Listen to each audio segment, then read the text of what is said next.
What's up, guys? Joe Chavarria here. Today we're going to talk about, can an account that's included in bankruptcy report a balance on the credit report?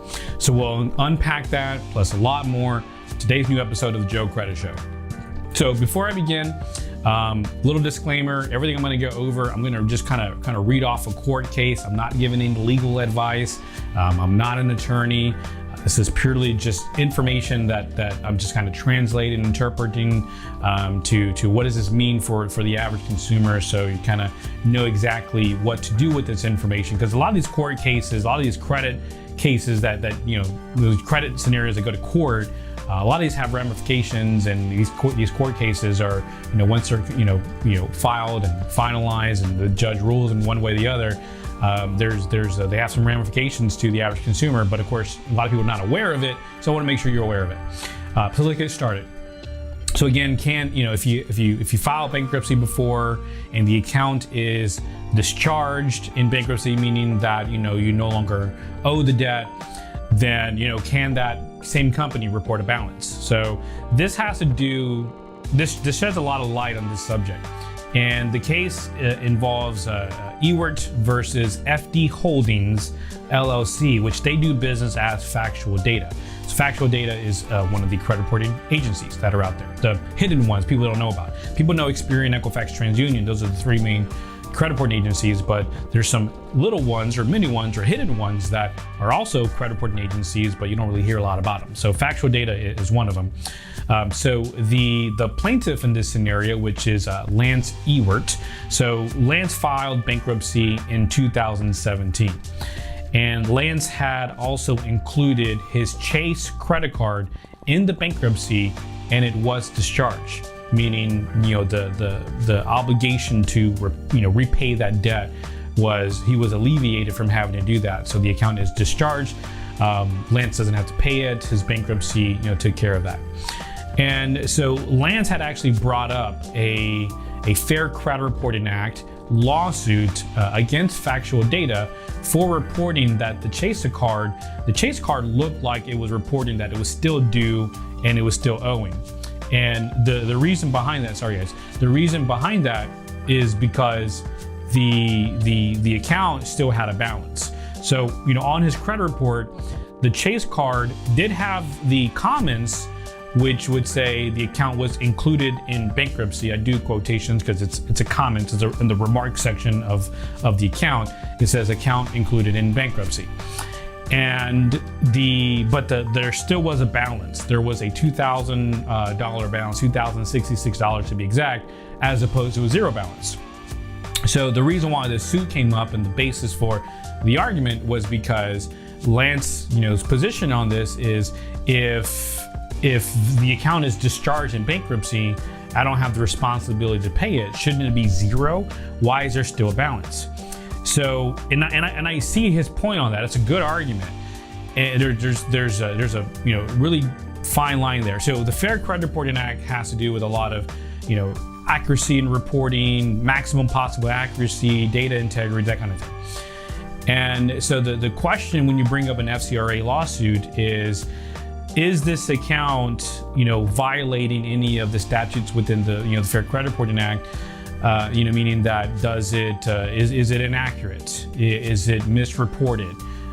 What's the scenario there to consider that this account actually violated the Fair Credit Reporting Act? And so the court had to cite another court case to determine, really two of them, but one of them that they cited, which is a good one, to determine where to go with this. The court case was Vought versus Dynamic Recovery Services. Dynamic Recovery Services, I'm sure, is a debt collector. Sounds like one. And so in this case, in the case of Vought versus Dynamic, the account had a non-zero balance that had reported, and the account was included in bankruptcy. And the court had decided in that case that a non-zero balance in itself is not inaccurate. And the reason why it's not inaccurate is because a bankruptcy discharge eliminates personal responsibility. Although it does do that, it does eliminate personal responsibility of the debt. It doesn't eliminate the debt itself, right? The debt is still technically owed, it's still out there, but the consumer is not really responsible for it because they had protection under bankruptcy. And so, my opinion on this is a tough one, because a good argument, probably if I was Lance's attorney in this scenario, I would say, okay, well, if my client does not owe the debt, but I get it, the debt is still owed. It was accrued. The interest and principal balance accrued to a certain point. Fees were tacked on. There's a debt here that's owed. My client couldn't pay it. I get it. Stuff happens to people. But however, he does not owe it. He had protection under bankruptcy. He doesn't owe it anymore, according to, that's the reason why you file bankruptcy. Bankruptcy, just to protect you and your assets and from all the liability and all that's out there, lawsuits and things like that, your wages and things like that. And so, client fell in hard times, I'm sure, and just couldn't keep up with it. And I'm an advocate, sure, pay back everything you owe, but sometimes for some folks, that's easier said than done. There's really no way out. And bankruptcy is kind of like the only way that they see, especially if you're in a state that is not so debtor friendly, they're more creditor friendly. You want to make sure your wages are protected and you're able to earn a living, put food on the table. So sometimes bankruptcy is the only option. So in the case where someone files bankruptcy, I get it, he's alleviated from the responsibility, but on his credit report, they're still reporting the balance. So it does say account included in bankruptcy, it does say that. But if there's still a balance, it does look like he still owes it. And if he personally does not owe it, then why have it on the credit report at all? Why not just have those records go back to Chase internally, and let Chase internal records have that? So, if you ever were to do business with Chase again, then they would have the say, well, you still owe us money from the bankruptcy, this debt was owed. And maybe they won't say that because they probably don't want to get in trouble, but they can make a decision, well, we're just not going to do business with you, at this point in this time, right? Keep it an internal record as opposed to a credit reporting record, to where any individual or any lender that's out there that's looking at his credit, they may misconstrue that as he still has a Chase credit card balance, right? They may see it as the bankruptcy notation. Maybe that was incorrect. Maybe that could be the issue as opposed to the balance, right? Or, vice versa. So if he does not have, if you file bankruptcy, you don't have personal responsibility to that debt anymore. Why is it on the credit report? That's my position. That's kind of my argument. I don't know how that would hold up in court, but that's kind of the position that I would take.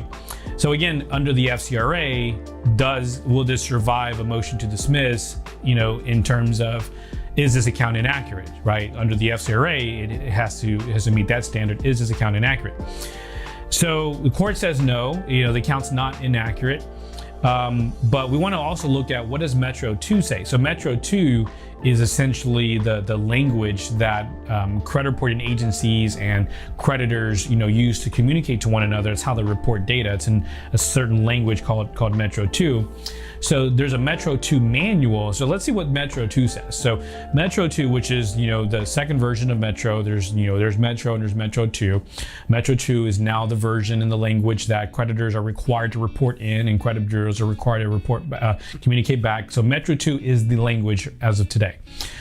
So the Metro 2 manual, it does lay out exactly how a creditor is to report that account that is discharged in bankruptcy. It does specify exactly how it should be reported. So an account that's discharged in bankruptcy must have a couple things. So number one, it needs to have a CII, the right CII, which is the consumer info indicator, which is kind of like that little, if you ever see a status or a remark like account in dispute, or in this case, account included in bankruptcy, that remark on Metro 2 side, that is a consumer info indicator, basically a code that's put in there to kind of like a base segment code to say overall this account is either in dispute or this account is included in bankruptcy. So when a consumer files bankruptcy, there has to be one of these indicators. It's got to be the letter E, an F, a G, or an H, which would trigger that account is discharged in bankruptcy status. Okay, that is a requirement. According to Metro 2, that account included in bankruptcy code has to be on that account if it was in fact included in bankruptcy. Number two, the balance, whatever the amount is, that balance amount must be reported at the time of status. Okay, so if the consumer filed bankruptcy and the account was discharged at bankruptcy, at that time that it was discharged in bankruptcy, what was the balance, right?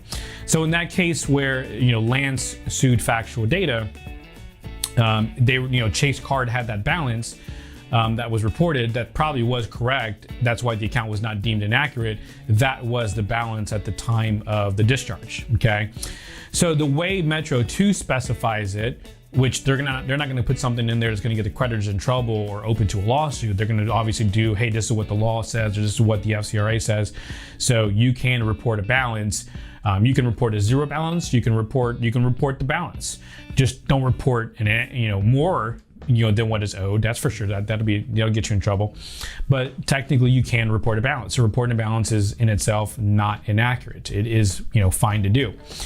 And the third thing is, once the status code has been put on that the account was included in bankruptcy, balance last reported was there, there can no longer be any continual reporting after that, right? Metro 2 is pretty specific on there's to be no more updated information each month, no more continual reporting. It needs to be kind of just stagnant information, right? It's just going to just be there in its format, no more updating, no more reporting after that. So that's the requirement under Metro 2. And so with that information, again, this is what the Metro 2 manual says. This is their internal rule book where Experian, Equifax, TransUnion, the credit reporting agencies got together and said, okay, creditors, you guys are required to follow this. This will keep you out of trouble. This is exactly how to report. This is going to be the requirement. This satisfies what Congress wants of us. We're all, in good standing with this. This is the manual. Follow this manual. So that's what the Metro 2 requirement is for reporting an account included in bankruptcy, or discharge in bankruptcy, I should say. And so that's really what I wanted to cover today. Again, my topic was, can an account report a balance that's included in bankruptcy? So what do you do with this information? So if you are watching this and you're someone who has filed bankruptcy in the past, I would highly, highly, highly recommend that you pull a credit report on yourself. You can go to annualcreditreport.com, get a credit report for free, once per year normally, but lately it's been once per week for free due to the pandemic and the CARES Act that was passed last year in 2020. You can get your credit report for free once per week from annualcreditreport.com. If that has expired where you're watching this, it's generally for free once per year. And so pull a report from each reporting agency, Experian, Equifax, TransUnion, and look at all the accounts that were included in your bankruptcy. Number one, check to see if it has that status on there. Does it say account included in bankruptcy? If it doesn't, that would violate the Fair Credit Reporting Act and that violate the Metro 2 rulebook. Number two, see if there's a balance on there. If there is a balance, again, that's not inaccurate in itself, but if there is a balance, what is the balance, right? What was the balance that was at the point where bankruptcy was discharged? Is that the right balance? And number three, look at the last reported dates. Okay, if the account was discharged and last reported, let's say 2 years ago, but the last reported date shows that it's still being updated or still reporting going on, then that'd be a big no-no, right? That you'd want to dispute that. So if you find anything wrong with any of these three areas, or even all three of these areas, the next thing you want to do is you want to write a letter to whatever bureau that account reports to, or even if it's all three, write a letter, clear as day, specifying, hey, this account, ABC creditor, is inaccurate, even according to your standard under Metro 2, because X, Y, and Z, right? List the reasons why balance, is inaccurate, or the status is incorrect, or there is no status, or also if the account is continuing to report, and according to your own manual, that's not supposed to be. So, demand deletion based on those premises. So, if you're watching this and again, you filed bankruptcy before in the past and the account was, your bankruptcy was discharged, these accounts were discharged, you definitely want to pull a report on yourself and go through with a fine-tooth comb and see what accounts you can probably get removed due to them not following the rules on one of those three areas. So that's my time today. I hope you enjoy this content. If you want to learn more about credit scoring, get some free guides and tips on how to boost your own credit, go to my website, go to joechavarria.com/links for some helpful resources. It'll be in the description or in my bio if you want to check that out. Also, let me know what you think in the comment section. If you have any questions, feel free to drop them in the comment section. Happy to take all the questions you guys have. And if you like this video, do me a favor, give me a thumbs up. Let me know your thoughts on it. Greatly would appreciate that. Other than that, I am Joe Chavarria. This has been another episode of the Joe Credit Show. I'll see you next time. Take care, guys.